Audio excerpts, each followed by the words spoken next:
Wasiir Xigeenka Wasaarada Dhalanyarada iyo Ciyaarta dowlad goboleedka Koonfur Galbeed ee Soomaaliya ayaa waliba u magaalada Baydhabo ee xarunta gobolka Baydhabo furay ciyaarta kubada Koleyga oo uu Ufurey gabdho ku nool magaalada Baydhabo ee xarunta gobolka Baaya waliba xarunta darbana muddo oo la ka furay ciyaarta kubada Koleyga oo qayb galay wasiir ku tirsan dowlad goboleedka Koonfur Galbeed ee Soomaaliya iyo waliba shacabka qeybay shirkadiisan oo ku shalkooyn xaafado magaalada Baydhabo oo ciyaartu hanbaan inta fiirsadaan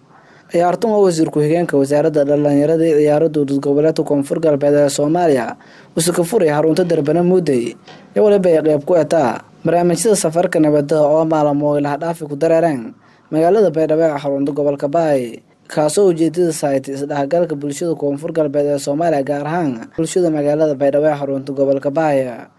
wasiir Xigeenka Wasaaradda Gargaarka iyo Maareynta Masiibooyinka dowlad goboleedka Koonfur Galbeed ee Soomaaliya oo sina qayb ku hay mas'uuliyiinta qayb galay furitaanka ciyaartoon ee waliba Wasaaradda Dhalanyarada iyo Ciyaarta Koonfur Galbeed ee Soomaaliya uu ka amaanay dadaalada dheeryaanka jarta si aan horumariyo lahayd sports Koonfur Galbeed geek way roognaa garoonka weynaa ee darbana muddo oo runtii haay meelana ka taw baraday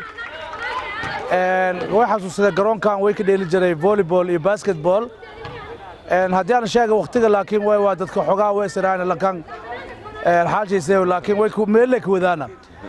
ويفذيها إذا ما سنيه وزير كحنك وزارة دhalanyarada iyo ciyaaraha dowlad goboleedka Koonfur Galbeed madana baa uu soo fi xaaj cafaan oo geekin cazumi inuu kala qayb galna furitaankan safarka nabadda ee barnaamijyadan isdhexgalka bulshada oo lanka tala galay in la kubada basketballka gabdho la ka furgeeka way waxa farxada nigata inaan araga geeka meel raayo 30 sano ka damba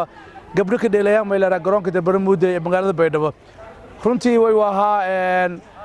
wal eedan faylo wasaaradda Kambaliyana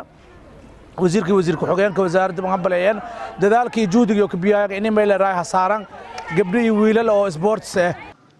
wasiir Xigeenka Wasaaradda Dhalanyarada iyo Ciyaarta dowlad goboleedka Koonfur Galbeed ee Soomaaliya Abaaw Xaaji Suufi Cafaan iyo waliba uu sheegay intii Wasaaradda Dhalanyarada iyo Ciyaarta Koonfur Galbeed ee Soomaaliya iyo marwal banteeganta sidii horumariyo lahayd sports Koonfur Galbeed geega ma ha koobo kor ee farxadan maadaama oo golaha wasiirada xildhibaanada dhammaan shacabka iyo macna geegroon macna garoonkii una ku korni darbana mudday oo na ka dheelni geegna macna 30 sano ka bacd inta gabdho kale macna geeguna aragna aniyo walaalkay saaxiibkay wasiir Cabdiqaadir Sheekh Barake iyo Abaaw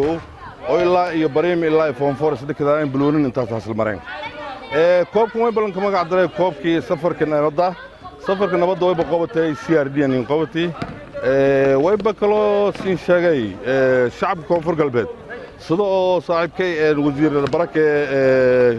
siin sheegay atleetikada walbadana jiro oo sidoo scholarship ku sheegay waan xusu doon iyo qoraal in sheeno doon sidoo waan taasi kala talada doon way bakalo dhiirigelin ku cusbaan Cabdiqaadir iyo inta oo dhiili jirtay hore da kasta hada inta garoonka macnaha galabti la kooy sababtoo garoonka aragoytan qarash badan la gili wasaaradda habkeen suubi aragoytan wasiirada oo midibta oo jalan saaxiibkay Catoosh oo degmada afgooya tijeeda oo wasiir Xigeenka gaadiidka way bakalo intii roog wasiirka hore oo wasiir Xigeenka hore beeraha xildhibaan taraafiko marka eedeedan ma siin qaybgalkan qayb galeen eedeedan ma sintin oo raadin iyo juhdigin iyo macna farxad isin muuqata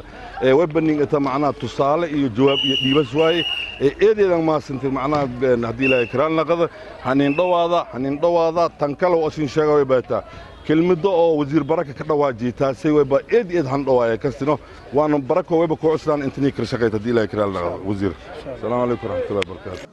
AHMED Ibrahim BULLE telefishinka iyo raadiyaha dowlad goboleedka Koonfur Galbeed magaalada Baydhabo